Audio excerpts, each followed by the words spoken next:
মালিকদের চাকরি আপনারা করেন, সাংবাদিক বন্ধুগণ, বিবেকের কাছে যদি দায়বদ্ধ না থাকেন তাহলে সেই স্বাধীনতা নিশ্চিত কখনো করা যাবে না। যেই দেশে freedom of press 100% freedom of press আমরা এনশিওর করতে পারি, গণমাধ্যমের স্বাধীনতা নিশ্চয়তা করতে পারি, সেই দেশে গণতন্ত্র অবশ্যই শক্তিশালী থাকবে। বাকি রইল গণমাধ্যমগুলোর ভূমিকা।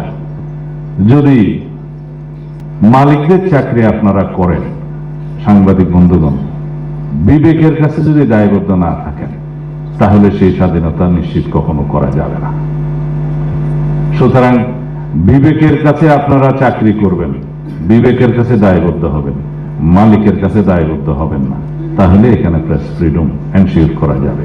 সেজন্য আইনি যে সমস্ত সুরক্ষা দেওয়া দরকার সেগুলো আপনারা প্রেসক্রাইব করবেন, পরামর্শ দেবেন, সেই হিসাবে ভবিষ্যতে আইন পরিণত হবে ইনশাআল্লাহ।